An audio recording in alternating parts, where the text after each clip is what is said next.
This is Gateway City Sports. It's a trap!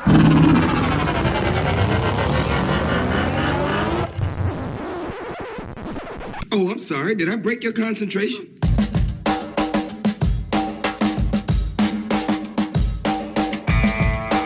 This is the Team of Rivals podcast. Everything you want to hear from the big sports to the big screen. He's all by himself, fires into the end zone. Caught! Touchdown! No! Vaughn into the windup and is first offering. Just a bit outside. He tried the corner and missed. Doesn't like you. I don't like you either. Time winding down. Michael for three. Yes! She is gone! I don't believe what I just saw. Go crazy, folks. Go crazy. You believe in miracles?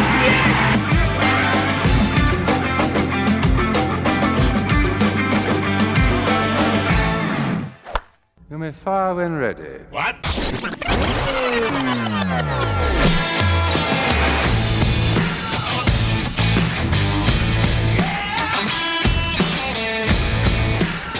What's up, Cubs and Cardinals fans, and welcome to Season 7, Episode 4 of the Team of Rivals podcast. Proud members of the Gateway City Sports Network, where you can find great podcast and blog content. This is the weekend of January 20th. Follow us on social media, Team of Rivals Pod, or find us online at teamofrivalspodcast.com.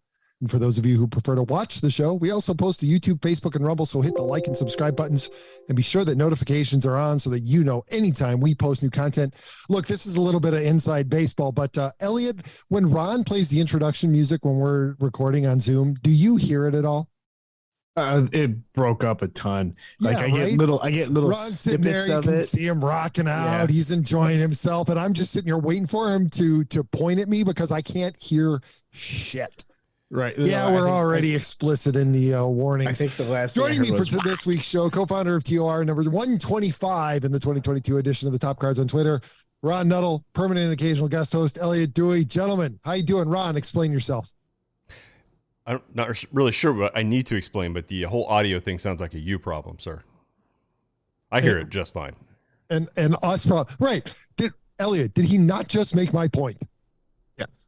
Yeah. Because if we can't hear it end, he doesn't know when to start. He's got the point. The finger point. That's not enough? No, it's not enough. I like to listen to our intro. Well, I don't understand why you're not hearing it, but all right, we'll we'll work on that, which means we're not going to work on that. We're just going to have to tough through it. So is it every time we're on Zoom you don't hear it? Every time we're on Zoom, I don't hear it. How many It episodes have we done on Zoom, and this is the first time you're bringing it up? Yeah, it is. Actually, you know what I'm going to do? At the end of the night, I'm going to clip the very beginning so that you can hear what comes out on my end, because I have been recording. I actually hit the big green button, Ron. You should be proud that's of an me. important one. It is. So, look, we're going to talk, obviously, the post-convention hype or lack thereof for both of our teams, and apparently the depths of depression that we as Cubs fans are supposed to throw ourselves into now that the latest ZiPS projections have come out for the Cardinals. But first and foremost, I just want to make a point here. Uh-huh. I've been buying tickets to Cubs games for years, right? We know this. I'm unabashedly a Cubs fan. I bought tickets to 2 games this past summer to the Cardinals. And I've been waiting months. I kept forgetting this because I had it tucked in on my shelves behind me and just kept overlooking when we would record. But way back in November, maybe even in October, I got this from the Cardinals. The Cardinals seem to care about whether I buy tickets next year. I bought 4 tickets to 2 games this past season, and they sent me a great big direct mailing postcard talking about giving the gift of Cardinals baseball, that 5, 6, and 10 game packs start at just $79. All-inclusive tickets start at just $59, and that tickets go on sale on Red Friday on November 18th. Have I ever well, I mean, it's not like I was buying tickets back in the 80s, but okay, let's say, have I ever in 30 years of fandom gotten any kind of direct mail from the Cubs encouraging me to buy a ticket? Well, you could argue that you don't have to because you guys are just going to show up anyway, right? Like it's the event. It's the thing. They don't have to. Ron, you've purchased tickets to the Cubs. Have they ever? I'm sure they've noticed that you are out of their natural market when you've done so. Have they followed up with you saying? I would assume so. I mean, but. Well, wait, no. When we did the live show, at that doubleheader, did they follow up with something that they sent you down there in North Carolina and said, "Wow, this guy came up all the way to North Carolina. We need to get him back." I don't believe so. Yeah, there you go. But I would argue. There you go. I would argue Creighton too. Kenny, Maybe business genius. Well, just maybe, since you live in the market, they don't want to waste that money sending it to people in market that are local to Chicago, and instead they look at something out of market. I'll concede that point. Yep. Except that they didn't follow up with you, and you don't live in the market, and it would cost less. Well, that was what? That was 2018? Theoretically, right? The cost of getting me to renew my ticket should be less for them than it would be for you. But they didn't bother with either one. But the Cardinals saw some value in me coming down 5 hours. As many Cardinals tickets as I bought, though, Pete, I don't ever remember receiving a single thing in the mail to go back. Yeah, because they saw you were from Canton, and they was like, "Oh yeah, he's coming. We don't need to market to him." Well, see, that's what I would say about local Chicago people. Like, they're coming. We're not but they didn't send anything to you. Yeah, they don't send anything to anybody. They don't care about us. They don't. I mean, why? And why Elliott doesn't care about this show. He hasn't said a word. Biding my time. I get emails all the time saying, "Hey, do you want to be a season ticket holder?" No. From the Cubs? Yeah, I got get a call. Those. Kane I County. Got a call in the fall too. Wow. Kane County Cubs. Saying that my number was probably going to come up in the next year, and if I was still interested in getting season tickets. Wow. They must listen to the podcast. No. That's why they didn't call me. They call Elliott because he's never on, so they're not able to connect him. There you go. They're emailing the show email. That's the problem. Yeah, that's it. Because we're all really on top of that. I did notice that I've been paying for XSplit evidently for 4 or 5 years. You don't want to continue that service? I have canceled it twice because I've received 2 emails warning me that it's going to renew. When's the last time we used XSplit? I don't know. You're the one. A long time. Who ran it. I'm sorry. You were the one who got distracted by it. I don't know that I would ever say that any of your live streams were a pleasant experience for you running them. I hated every one of them. The only entertaining one was the first one we ever did when we didn't really know what we were doing at all and realized we were live. There you go. That's pretty good. Yeah. It's on YouTube. That was on Google Hangouts, though, wasn't it? And it was just easy? No, this was just XSplit OBS kind of program, and it was before we really. I guess we used Hangouts before that, but we never did that live. You couldn't really do live things from Hangouts, so we used. Yeah, I thought you could. Well, I think I pumped it into XSplit and got it out that way. That's how I did it. Welcome to the history of the podcast. The shitty history of this show of guys who won't research anything. We just try shit and just plow through it. And a lot of it's been painful. Very few things have really paid off. And worked know what, Ron? That sounds an awful lot like the Pittsburgh Pirates front office plan. Maybe we should put in a joint application for general manager. Like we need to build a system here that works for us, and we refuse to do it. We just keep throwing money at and trying to hope that I throw enough. I throw enough out there that it just fixes the problem. So that's all that matters. Don't research. But that's actually not like the Pirates. Let me see. I'm probably, who can I compare myself to in baseball terms? It tries to throw money at things, but doesn't really try to do the groundwork to build up something sustainable. Oh, the Angels. That's what I've been. I've just thrown money at different things, hoping I could just push a couple easy buttons and shit would just work, and it never works out that way. I thought you were going to go a little closer to home and go with Jerry Reinsdorf. I could do that. That would have been a solid pick, but I think the Angels are the ones that stand out for me. Yeah, the Angels are the one that made me laugh. So Jerry Reinsdorf just would have made me nod. Which is hard to make Pete. Yeah, this was funny on this show because it's audio, right? And when you really crack Pete up, he backs away from the microphone and he's just wheezing a little bit, and the microphone like never picks it up. He's not a laugh out loud guy, which does not work well for audio. Well, I'm supposed to be the straight man. You're supposed to be the funny guy. Could have went a different way, but So the people who are supposed to laugh are the audience and Elliott. Always. All right. So I know Cubs convention's done. The Cardinals run it different, obviously, because they have their little caravan that goes all over the place. Is their whole fan service done now? It is. Are they focused on? It always wraps up, I think, at Ballpark Village, and I think it was last weekend. All right. So final stop. Ron, what is your take on the temperature of Cardinals fans now post? Well, I made this point on Twitter first. I don't want to go in a negative direction towards Cardinals fans, but a lot of the times a resource for us to kind of figure out how. I mean, the most chatty fans are obviously on social media, right? So I've pretty much tuned out of the Facebook crowd. I don't know that that's any worse these days than Cardinals Twitter or baseball Twitter in general.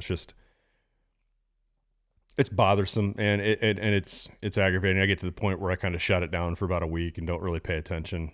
You just have a certain crowd on there that follows some influencers, let's call them that, right? And so they'll adopt the same opinion and you kind of hear the same shit over and over again. But I would say that there is a universal, we're very seldom united on some topics, but I think the one thing that all fans are probably universally agreeing on right now in terms of Cardinals fans are that, they needed to address pitching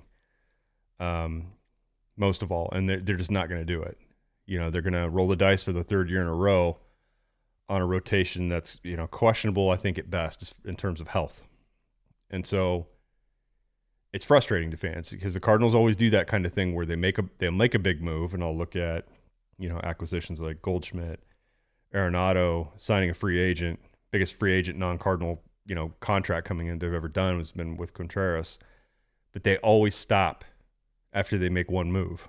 And we know that they needed to make one or two, not to the same magnitude, but they needed a piece or two to kind of help them along the way. Something that'll, give them more insurance or make them a little better. And they don't do it, and they're not going to do it on pitching. They're not going to win the free agent pitching war. They've never done that. So I think thoughts of, signing like Rodon or DeGrom or anybody like that was never reasonable. But then again, I'm going to sound like a broken record on here, but at least not bringing in some fortification or bringing back a pitcher like Jose Quintana is not sitting well with fans. They're gonna stick to their model. Mo said their model was going to be tested, and a lot are wondering, even some in the media, is that model antiquated now? Whereas in 2013 they were like, ahead of the curve, it felt like, and just 3 or 4 years later, they felt like the rest of the pack had caught up with them. And now, in many ways, you feel like in some ways they've been passed.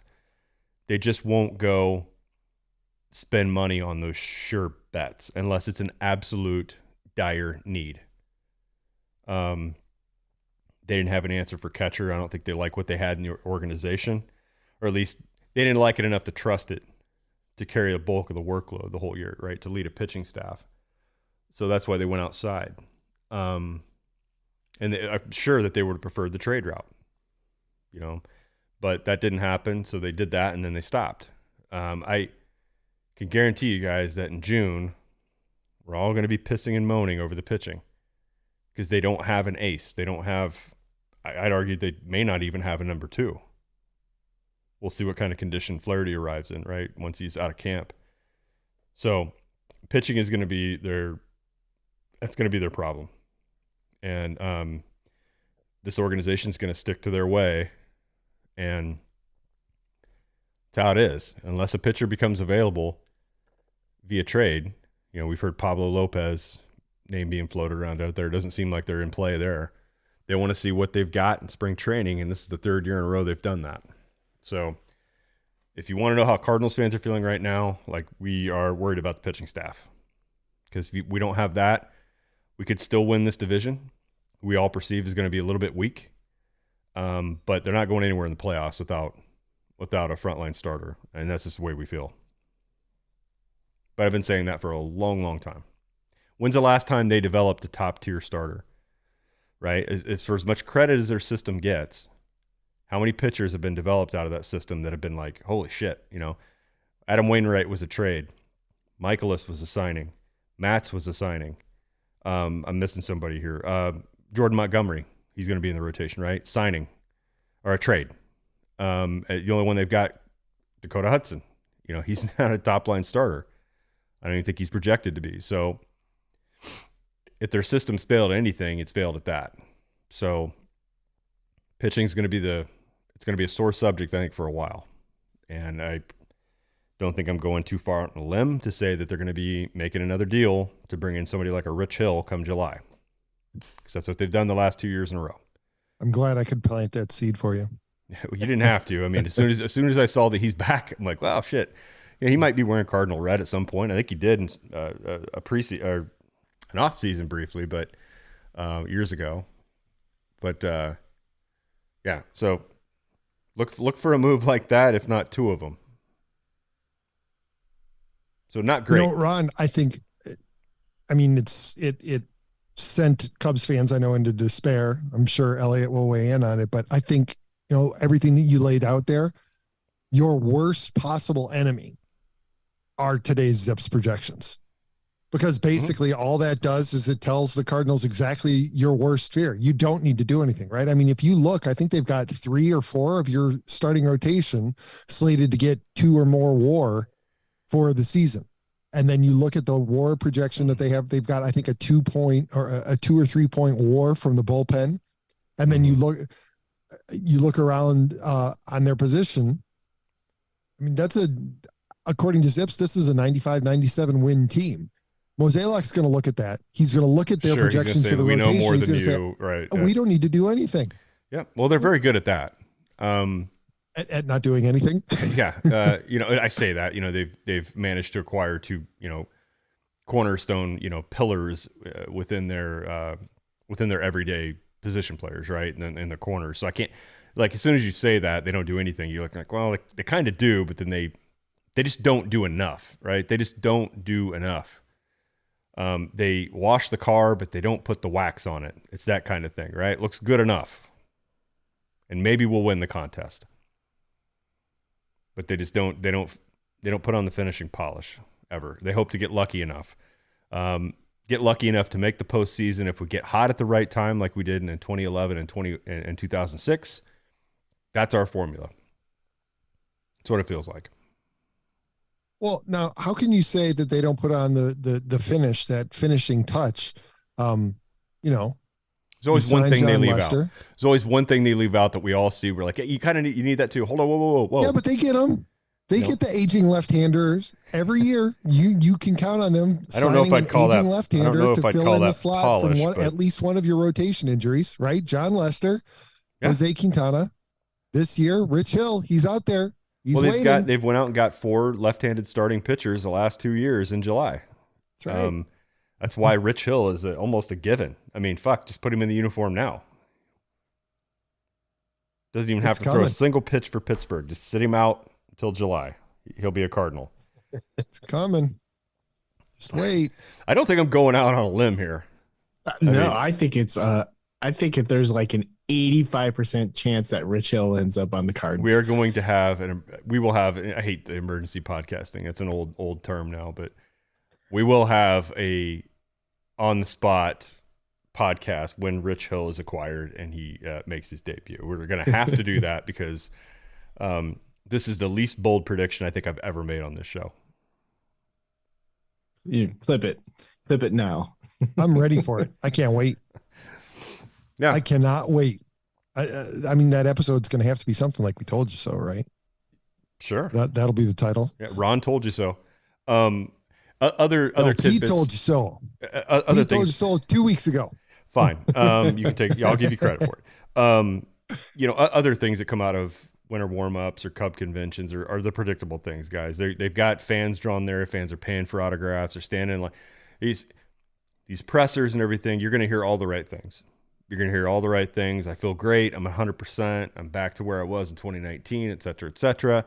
I'm happy to be here. I've always wanted to be here. This kind of, what do you really learn at a convention or a winter warm-up I can tell you right now, you don't learn shit. You learn. You're going to hear the predictable things. I mean, it's not like they can go out there and say, "Yeah, I'm about 50%. My shoulder feels like shit, and I don't even think I can make it through May." Right. They're never going to say that, and they may not feel that way. But I mean, you're going to hear all the right stuff, and I've never had an urge or an inkling to go to a winter warm up or anything like that. This is not something I'm interested in doing. I'll hear the reports and read the articles after it's over or during it. That's fine. But I haven't even watched a single player interview, and they've been all over Twitter. I mean, people are just posting them left and right. Like, hey, look at Jack Flaherty's comments, or look at Wilson Contreras, who was introduced in St. Louis, like at Ballpark Village. I haven't watched any of these interviews because you kind of predict what you're going to hear, and I've heard it enough. I don't really want to hear it. Elliott, have you ever been to CubsCon? I have not. So I think you guys remember, Ron, I think I went before we started this. I know you had been to one at least. Yeah, I had. It may have been like 2012. It was a long time ago. I mean, did it just wow you? Was it when intriguing they to really pump stink? you up? I'll tell you. So it was when Carl Edwards Jr. was still in the minors, because he was one of the rookies that they brought up for the. I remember him being one of the guys. Mm-hmm. Trying to remember who some of the big names were that they had just signed. Anyway, it was like a year before Ernie. It was a year or two before Ernie died. I remember that. But point being, personally, and I know there are all kinds of people who get all excited about Cubs convention, and they make all their plans for the weekend and all the things they're going to do and everything. It's a little overrated. I mean, not a little. I think it is pretty overrated. And I know that it has kind of set the standard for fan conventions across sports, because nobody had really done it the way that the Cubs do until they did it. And now everybody does.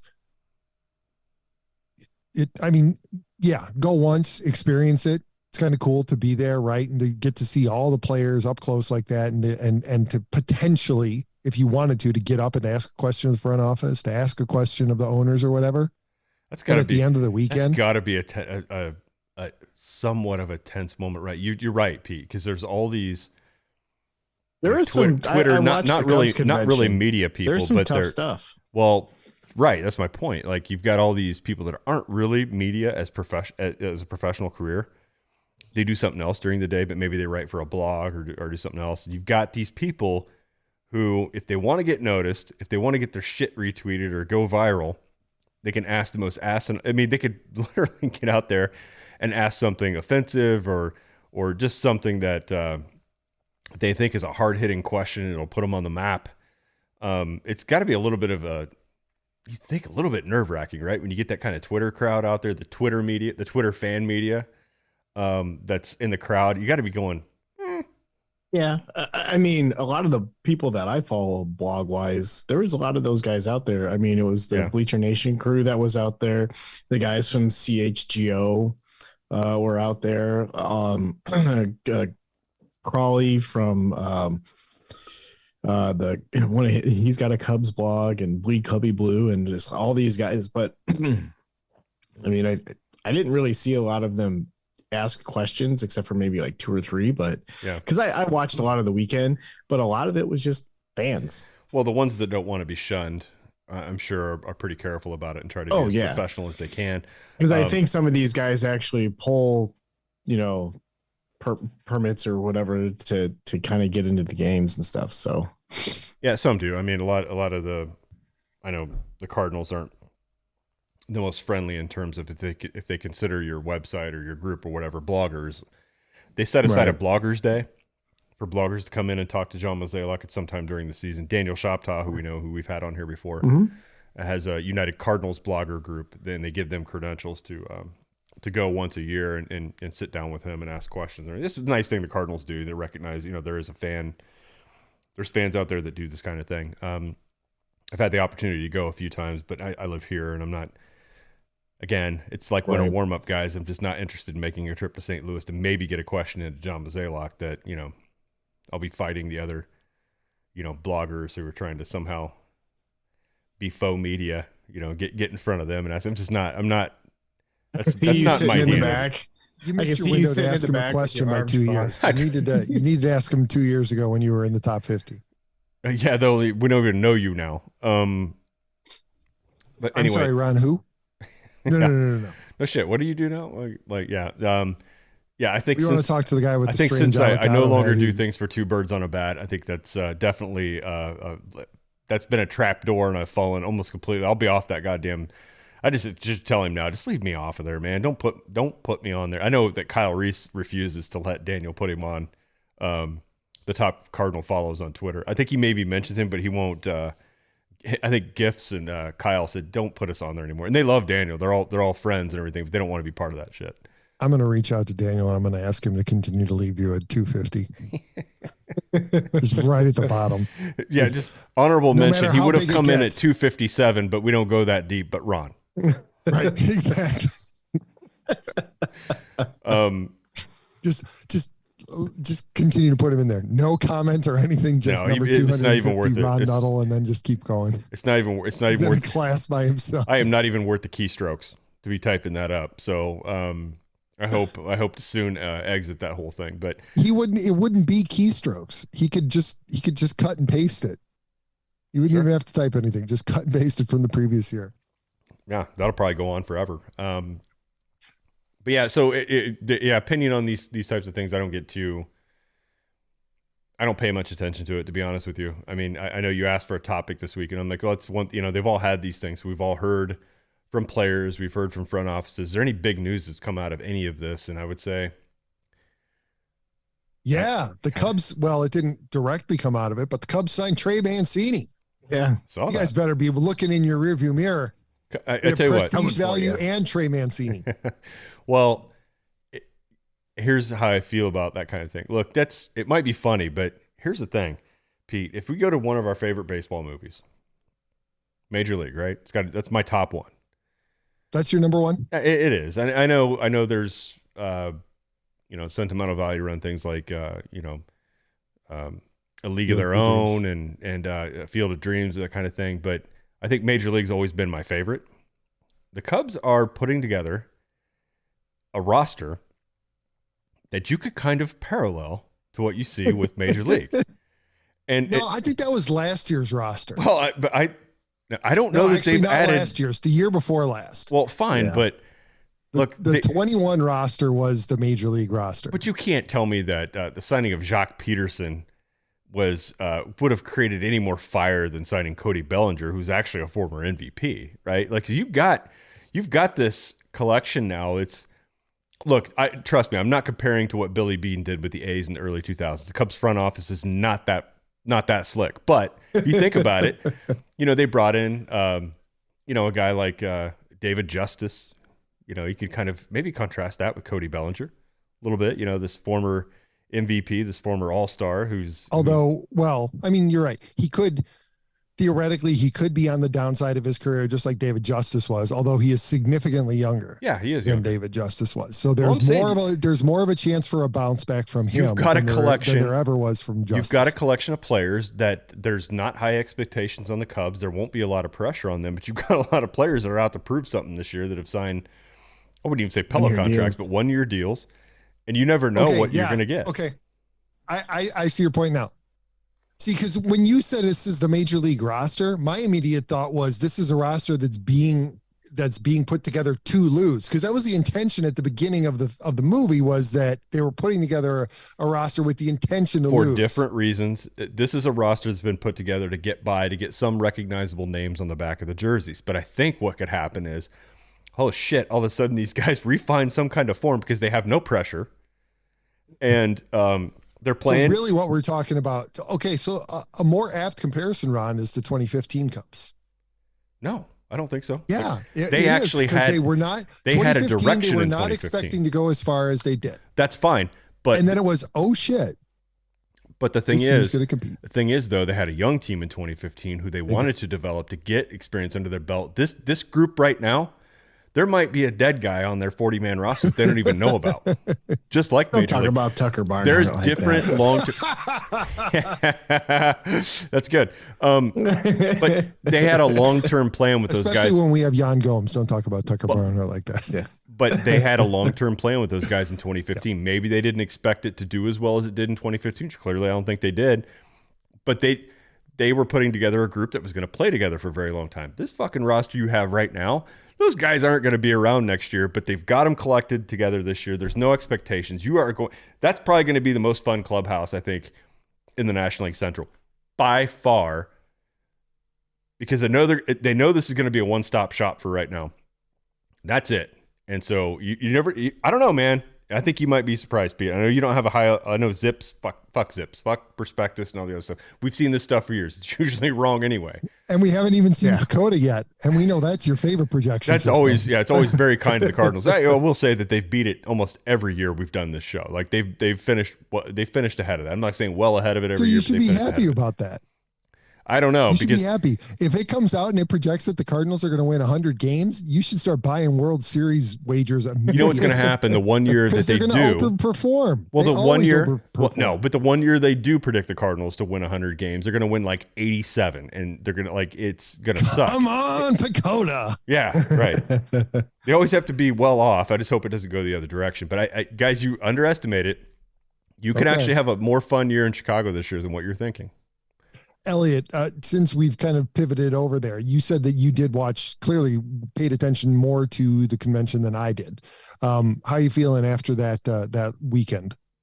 You know what? Just the guys in general were fun to listen to. They actually had some pretty cool things to talk about. And actually, my favorite part of the whole Cubs convention weekend was the Compound podcast that Ian Happ hosted for I think it was like an hour, because they really didn't talk a whole lot of baseball. He just talked to the guys about whatever. Oh, come on. So, admit it. The best part of the podcast was when Mark Grace was on there. That was the segment. He was hilarious. His stuff, because he was just like, yeah, I was drunk or I was drinking, and he just talked about him pretty much being hammered the entire time he played for the Cubs. But my second, Ron, you need story, to go listen to the last, I think it's 20 minutes of this week's Compound podcast. Yeah, it's I think it's Mark Grace and Cody Bellinger. We're in that last segment with Ian Happ, and Grace basically talks about how big the players are now because they actually take care of their bodies. He says at one point, we go back into the clubhouse and you bum a smoke or bum a chew off somebody. Like somebody always had tobacco back there. And Elliott's right. He was talking about, that day games, it was never an impediment to him going out and having drinks the night before. Hell no. I mean, look at guys like David Wells too, who, I think he threw his no-hitter with a hangover, if I'm not mistaken, or his perfect game. That's right. And, there's nothing that beats a nice night. I know he wasn't a player, but there is nothing that beats a good, you could Google it anywhere. Just Google up Jim Leland ripping a heater in the dugout, right? There's nothing beats that kind of shot. And I love 60s and 70s photos where they show NFL quarterbacks with it ripping a heater on the sideline, during a game. I mean, that was a thing that happened. So of course, guys are way better shape now, but I could argue also they might be in way better shape right now, but man, they are way more fragile than those guys used to be. Oh yeah. Oh, definitely. I mean, it is, and you could say it's maybe it was cruel, they overused guys back in the day, but when you look and see, guys with 11 shutouts in a year, or pitching 7 or 8 straight complete games, even if they lost a couple of them, and you can't even fathom that's like video game shit. Yeah, I mean, it's like you go back and you look at Fergie Jenkins, and there was a year where he threw 20 complete games. You don't. I mean, crazy. How nuts is it? Because the guys only start 30 times. Well, no wonder middle relievers are so important these days, because the guys, when they get past the 5th inning, that you think they're Superman, but you go back on a baseball card about 20 or 30 years, you're like, well, shit, it must have been pretty boring being in the bullpen, except for rest in peace, Mark Littell. I'm sure he made it interesting down there, but imagine being a bullpen pitcher in those days, right? How much work did you actually get? Good work if you can get it. Work if you can get it, but that's all you get. But yeah. But, I mean, obviously a big part of it also, and we know this, you've read stories about it and everything, but part of the reason why is because those guys weren't going max effort on every pitch, right? Whereas nowadays they're encouraged to do so, regardless of who the hitter is that they're facing. It's max effort every pitch. Of course, they're going to burn out their arms, but then you see Nolan Ryan take the mound and throw a first pitch, and he throws an 86-mile-an-hour strike at, how old is he? 70?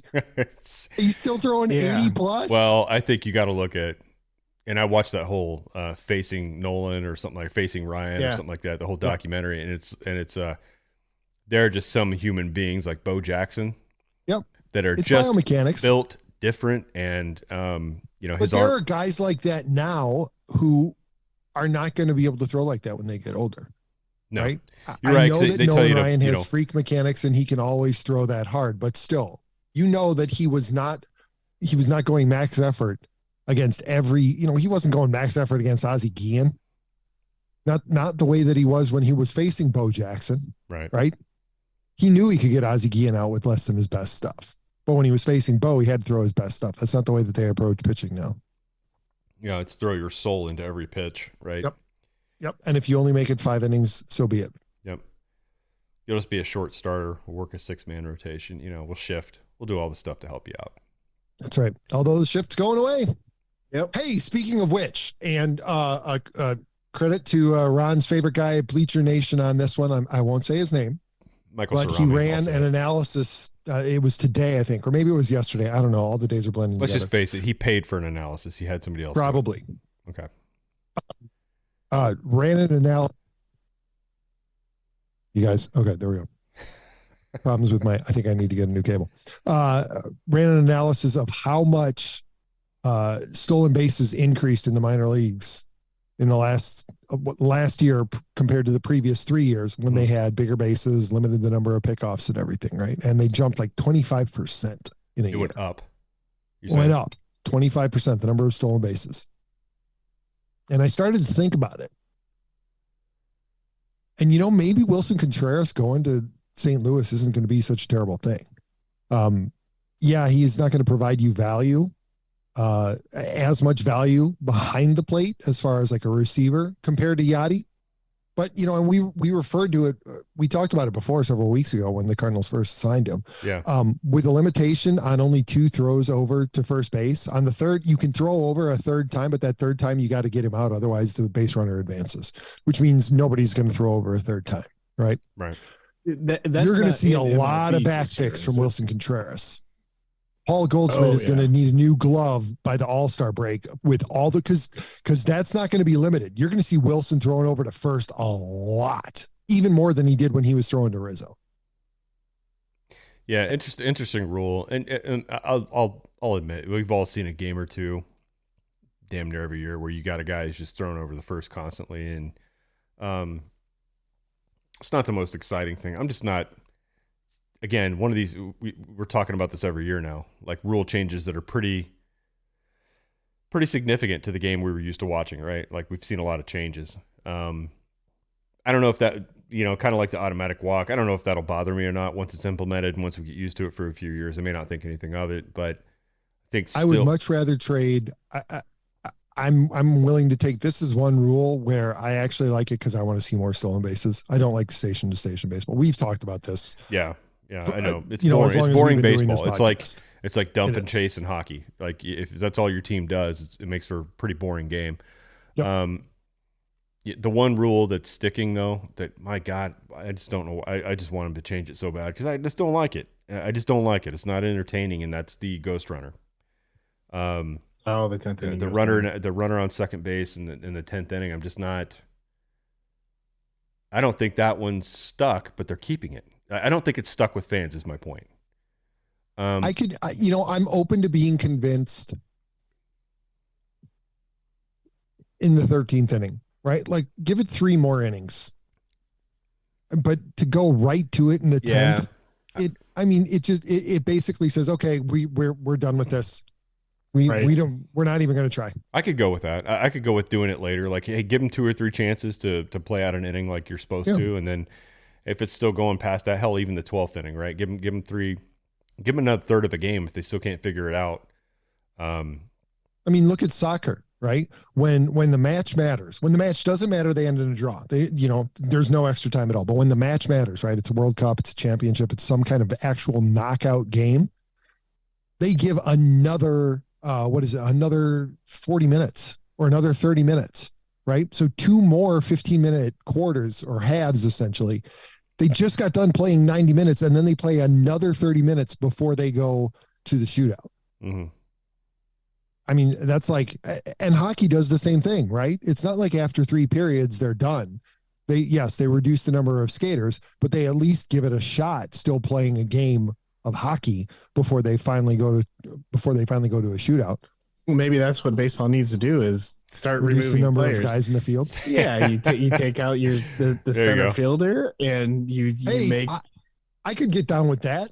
The 10th inning, you still have 9 guys in the field. 11th inning, you have 8, and just keep going down until it's just the pitcher and the catcher. That would be interesting, wouldn't it? Might see the bunt come back at that point. Yeah. Well, seriously though, I mean, at some point you have to decide where you're going to deploy people, right? At 8, obviously, you're still going to leave the guys in the infield, and you're going to patrol the outfield with 2 outfielders. Mm-hmm. At 7, you probably pull one of your infielders, but then once you get down to 6 guys in the field, then it gets interesting. Where are you going to deploy them? And you probably change it from. Well, and then it changes, and then you allow them to shift, and then every team leaves that one strikeout guy in the bullpen because that's your only defense against it, right? Yeah.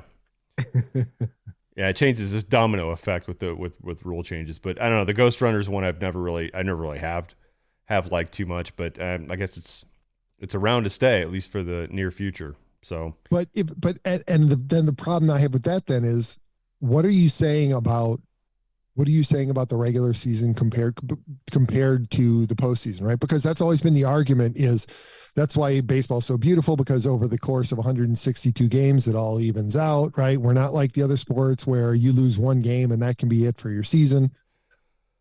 But you're saying that the regular season isn't that important because you're going to use a ghost runner, but once we get into the postseason, that rule goes out the window because people want to see the actual game played. Like, there's an incongruence there that just doesn't make sense. Yeah, I think that's what sits wrong too. I mean, you drive 2 or 3 hours to a game and it ends up tied, and then you see the ghost runner and it ends in the 10th inning rather than seeing that 15-inning game. I don't know. I mean, it's not a great way to bring that up, but I don't know. It's a lame rule. I hope that's one of the many that they've implemented that doesn't stick. I don't know how I feel about this pitch clock thing yet. I don't know how much of an impact it'll make, but I will tell you this. Having played as an amateur, having played in college, having played a little bit in the military, there is nothing worse than a pitcher when you're out in the outfield or in the infield who just takes forever between pitches. That does suck. It sucks for the players. No, there's something worse. Nomar Garciaparra in the batter's box. Yeah. Well, sure. Adjust every piece of equipment you have on your body, then finally get back in. Right. It goes both ways. Yeah, fair enough. But you got a pitcher that works slow. It's not good for the defense behind you either. I mean, defenders like those pitchers that work quick. And theoretically, we're probably going to see a drop also in average pitch velocity. You got to think. Right? Because these guys who are max effort, part of the reason why they're taking so much time in between pitches is to allow their arm a chance to recover. If you don't get, 30 seconds between pitches to let that soreness go away so that you can go max again, maybe we'll see speeds drop. The Cardinals have one of those guys in the bullpen that takes a little bit more time too, and that's Gallego. So it'll interesting to see how the pitch clock impacts guys like that. He's 7 or 8 seconds usually on his average between pitches over what the limit is now, or it's going to be. See how guys like that adjust to it, or if they're able. But I think, you guys correct me if I'm wrong, but I think in the minor leagues this has been kind of a thing anyway. So these younger pitches that are coming up are more used to this. Correct. They're not going to have a conniption fit like somebody like a Max Scherzer would, but he might work quick. I don't know. Yeah, and there was an interview last year with a couple of the younger guys with the Cubs, and they're just, because they've come up with the pitch clock all these years, they're just like, used to it. It's fine. Like nobody complains about it. It's just, you got to pitch before the clock expires, And it'll be interesting too to see how that's enforced, right? an extra 2 or 3 seconds past the pitch clock. Pitcher's in his windup. Are they really going to stop it and call a ball? Hopefully it doesn't vary umpire to umpire. You have very strict umpires that adhere to that clock to the T. Then you have others that are a little bit more squishy on the rule. Hopefully it's consistent if they're going to do it. Yeah. And they're supposed to enforce it on both, right? It's not just the pitchers; it's also on the batters. The batters are supposed to be in and ready to accept the pitch. So, as long as they go both ways with it, works for me. Yep. Fascinating topic, though, right? Makes me want to lay my head down on a chair out here and just go to sleep. All the rule changes. Does it? Kind of. Well, look, you know what makes me want to go to sleep? Buying a new vehicle. Oh, it does because me too. It is so stressful, but it doesn't have to be, Rob. Fifth Street Motors, located in Pacific, Missouri, will help you find the vehicle you need, no matter what brand.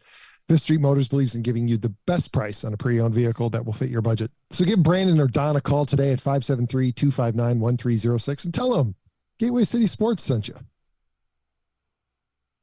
Nice. Keep those glasses on. I'm going to need you to do the other one too. I don't have it pulled up. I'll figure it out. You'll see the cue. You'll see when I hear my cue. I'll give you I'll throw you a softball when the time comes. Okay, sounds good. So we're in the January swoon, right? I don't think there are many free agents out there left. We hear about a couple, Marlins perhaps selling some pitchers. They did bring in the spike to the head guy and Johnny Cueto, so they had to make some room on the 40-man roster. It looks like they're going to dump some of their pitching. They have a little bit of a surplus. Not to mention part of their surplus is a reigning Cy Young Award winner who the Cardinals traded for Marcell Ozuna. So I think as many deals as we all look back over the years and say the Cardinals have absolutely fleeced teams like the Rockies, that is one that's going to haunt that front office for a while. Both Zach Gallen and Sandy Alcantara, that looks like a deal that just didn't go well for St. Louis. But anyway,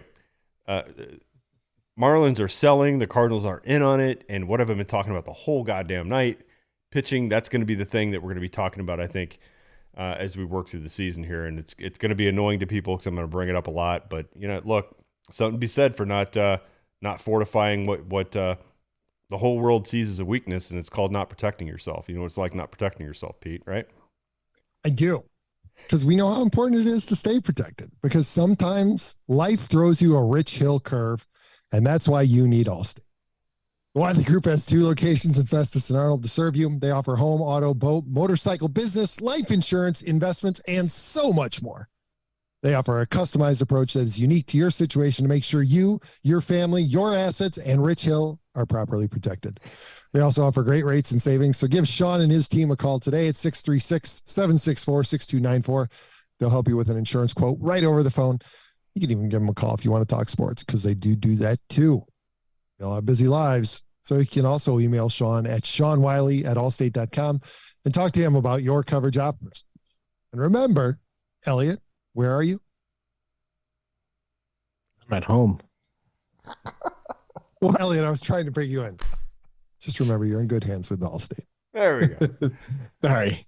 He was not paying attention to any of that. I know. That's why I threw it to him. I was hoping, right? I was just. And by the way, it's not Rich Hill that needs protection. It's like Steven Matz. I know. I was still giggling at the Rich Hill curve. Hey, does he still have a bender? Does he still have the bender? Oh yeah, that's all he's got, I think. Yeah, that's it. Just throws it over. He's like Charlie Huff of curveballs. That's all he's got. Yep, but it's still nasty. Still nasty. That's all you need, right? Comes in at like 78. Tear up that National League Central. Hey, listen, since we're speaking about pitching, and not that this is specific to either team, really, I think the Cubs are pretty happy with the depth that they have. I know that they don't have a definitive ace, but they're clearly pretty happy with the depth that they have. I think everybody outside of John Mozeliak is very frustrated with what the Cardinals have for a starting rotation, but I don't think anybody expects them to sign a pitcher. But let's take our 2 teams out of it, because we already know that they're not going to be in it. But especially with the news tonight that the Kansas City Royals have signed Aroldis Chapman. Mm-hmm. Is Trevor Bauer going to land anywhere, or is his career over? Oh boy. He's done. In my opinion, no one's going to touch him with a 150-foot pole. You don't think anyone will take him? I with disagree. The fact that unless there's pay the league minimum. Yeah, unless there's a team that's in contention and has injury, but has a bunch of injuries that come through. Maybe. Somebody's but I think pick him up. Somebody's going to pick him up. Unless you're like one of the smaller market teams that doesn't get a lot of national attention. You mean like the Cincinnati Reds? Because where are you going to go? Well, yeah. Well, somebody's going to pick him up, and it might be late in spring training. It might even be after the season starts, but I think somebody's going to pick him up. I realize what kind of baggage he's in Mexico. With. Well, no. Hey, look, Addison Russell's still playing over in Korea. No, there'll be a team that will pick him up. Like a 460 OPS. No, but I'm telling you guys, like somebody's going to pick him up. They're going to take a flyer on him because he's on the cheap right now, right? LA's paying him a ton of money, and to not pitch for them, somebody is going to pick him up because they're going to they perceive or whatever that they've got a window, and they're going to accept the baggage that comes with it. And I don't know enough about this whole case. I just know that he's not charged with anything, right? That's all I know. Like just going on, just not charged, just dropped. Just going on pure facts. Right, Pete. So it was dropped. It's he said, she said sort of thing. There's probably some truth to it. There's probably a lot of embellishment to it. Who the fuck knows? The truth is probably somewhere in the middle. And the one thing you can point to Trevor Bauer and say, like, he's rubbed a lot of teammates the wrong way, no matter what clubhouse he's been in. We hear that, right? Like we read that. But I as much of a, stigma and baggage and everything comes with him, there's going to be some team out there that's going to be like, hey, we have one more solid arm that can push us over the top. So you look at somebody like the Mets or somebody like the Padres. The Padres will sign your wife. Like, they don't care. So there'll be a team like that comes out and that brings him in. And yeah, he's going to get booed. He's going to hear shit. He's going to have some players in the locker room that won't even associate with him or talk to him. He's going to get no high fives from them. Do you think Bauer's a guy that cares about that? Who knows, right? So I don't want to get into what I think about what he was alleged to do, but the question was, is somebody going to pick him up? And I think we're going to see somebody pick him up. Yeah, I agree. I don't know who it's going to be, but I think so too. I think he's just too cheap and he's too talented. And, question will be, Pete, time off that he hasn't pitched. And, hey, look, the spider tack, right? Did that affect his performance? Was that in the equation? Was that a thing? But at the minimum, somebody's going to take a flyer on it who thinks they have some sort of a window. I have no doubt. And they'll make a big show at the announcement of, one of the requirements of his contract is that he has to go into some kind of counseling, whether it's actually ever followed up on and whether he's held to it, no one will ever know. No. But that'll be they'll make a big deal out of that. And they might have something else like a social media blackout for a little while, like you stay the hell off Twitter and everything else. Yep. And, but regardless of what you think about that whole situation, how all of that has played out, the question was, will he end up with somebody? And I believe he will. I agree. Tell Elliott's not happy about it. You're not. Don't care.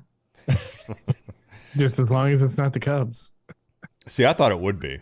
Not seriously, but I'm like, I know that one Twitter guy we've had on the show before, he used to write for The Athletic, was like, there's absolutely no reason St. Louis shouldn't sign Trevor Bauer. And wow, you talk about the comment. He knew what comments, he knew what kind of conversation he was going to invite in over that. And and again, I'll point to the same crowd, Pete, that I had before on here, that there are people out there especially on Twitter and social media, that they don't really feel the way that they're tweeting. They're doing it so people will think that they're a better person.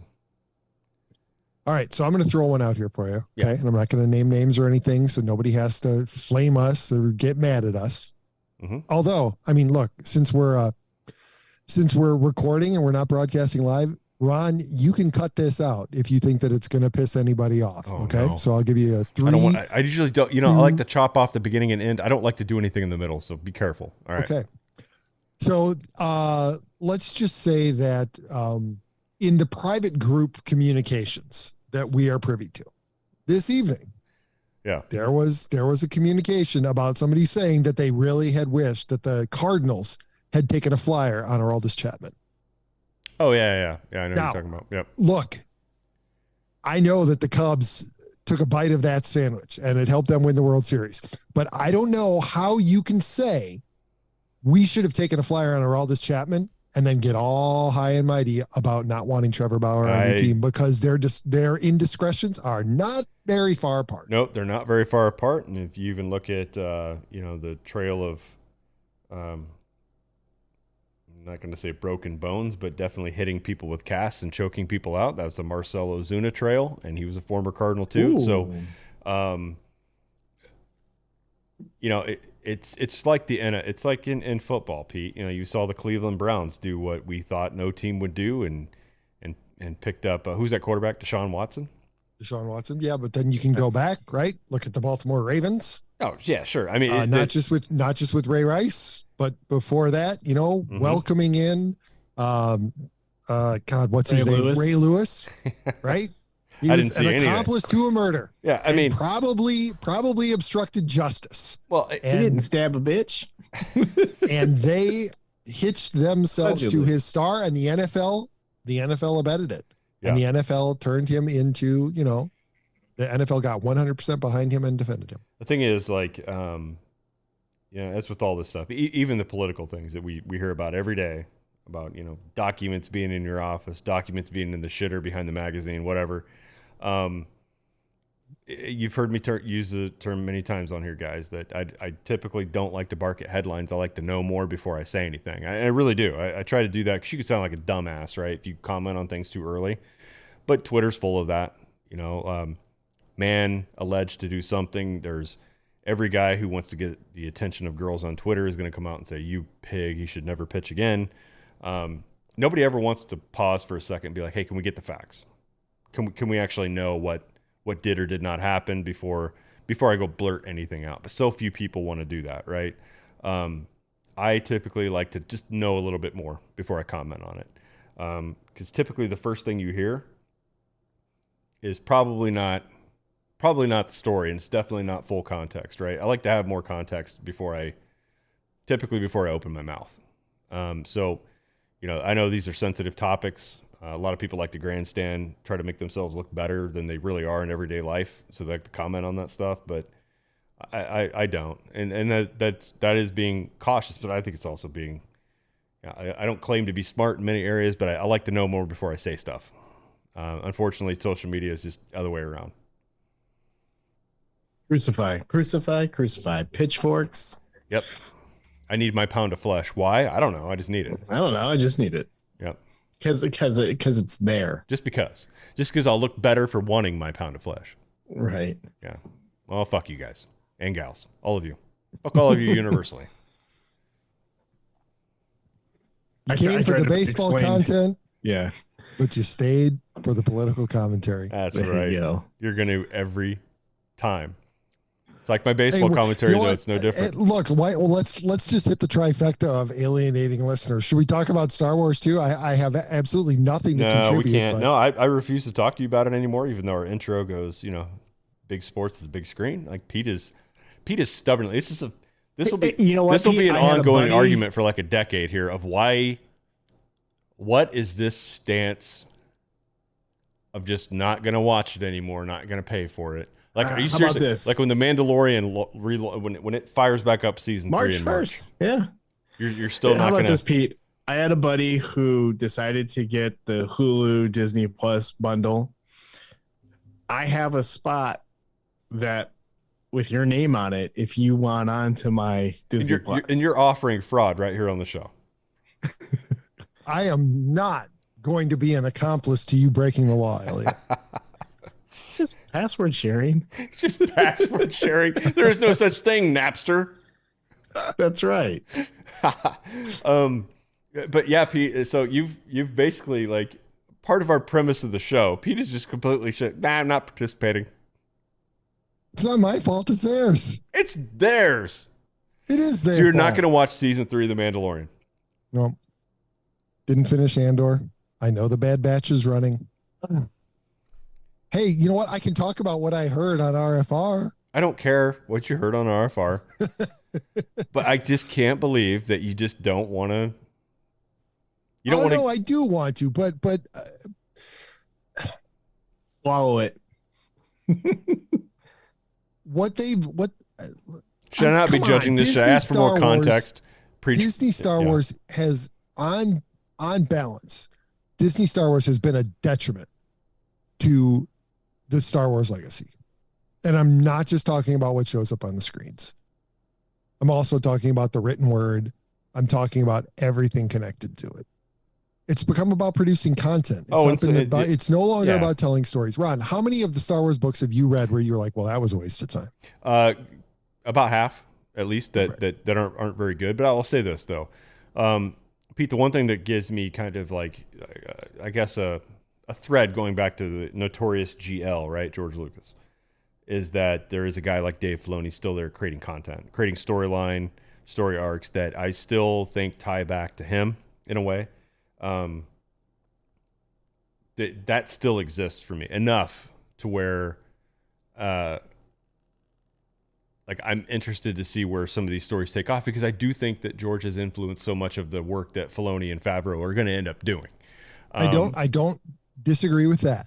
Mm-hmm. The only problem is that those two have to answer to somebody.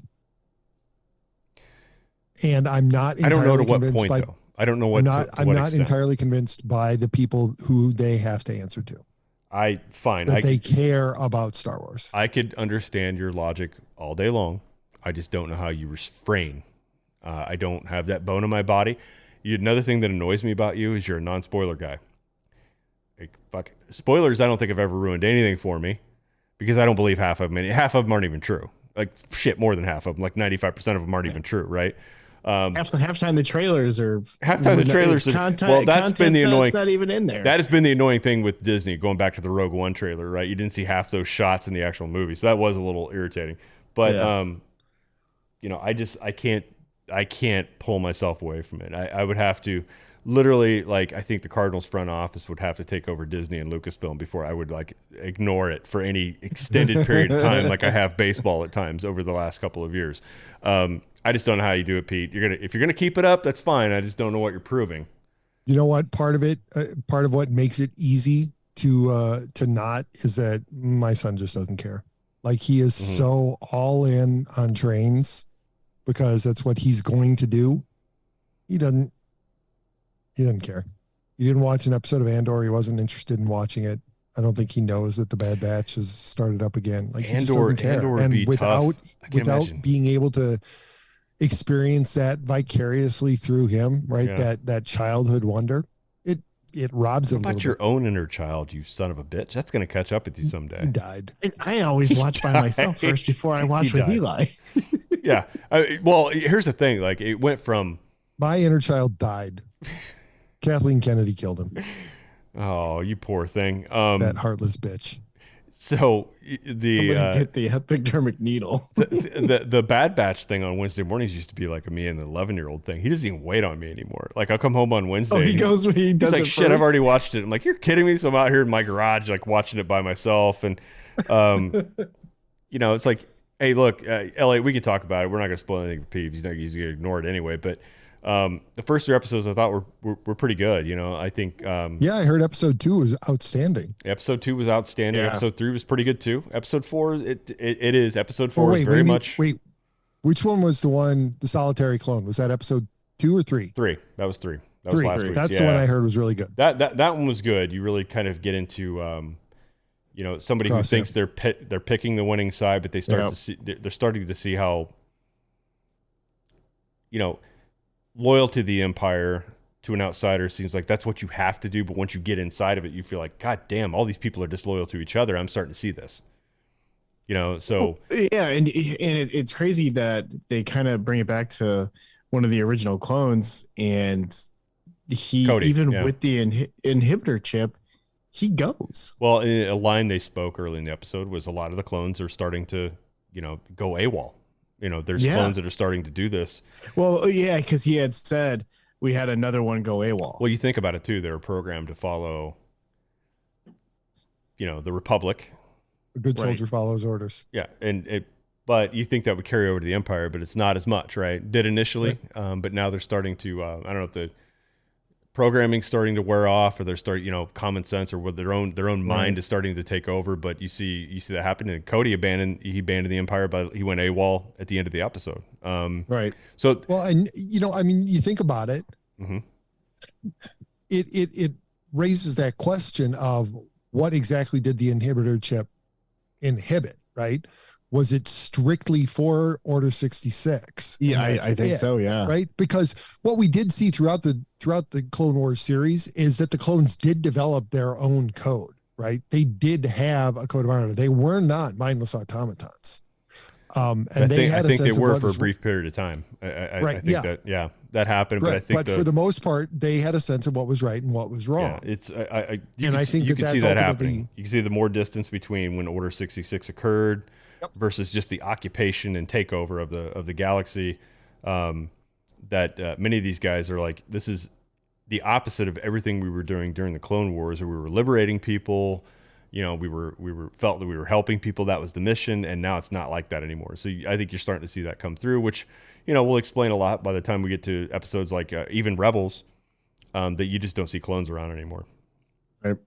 Well, yeah, I heard that in these, what was it, in the first 2 episodes, they basically talk, or maybe it was in episode 3 anyway, that they kind of start to lay the groundwork for the reason why the clones were phased out was because it was just growing too expensive. Well, they did that in the last season also, where they started, talking about, we can conscript soldiers for, less than half the cost we can of a clone. And so they took the technology and did something with it, which, will somehow, whether it's offline material, meaning like expanded universe, comic books, novels, whatever, they'll talk about how in the Bad Batch, they basically, stole all the Camino technology and knowledge once they shut that down and destroyed it. That'll somehow wind its way back around to something that irritates the fuck out of me about the sequel trilogy. And that is, again, I'll go back to how did they raise a force that big in that short amount of time? And it wasn't by stealing babies. That's ridiculous. They should have, if I could rewrite the sequel trilogy, I'd say, hey, if there was a First Order or something like that existed, that had any kind of volume or mass to go back and launch an assault on the galaxy, should have been fucking clones. It should have been stolen Camino technology that would explain so many things. Instead, you had this, bring the whole story back around. It would have, but they didn't. They just didn't do that because remember, Pete, and this is where I'm with you. When Disney took over, all that latest stuff that George did was icky. They didn't want anything to do with it, so they wanted to wipe out all that prequel shit. And that was the one thing that they tried to make some kind of excuse for it by the time we got around to the last Rise of Skywalker, saying, hey, we were all stolen from our families. Like, complete horse shit. What? Yeah, Ron, to kind of bring it all back around, you wondered what it would take for me to come back, and you kind of hit on it there.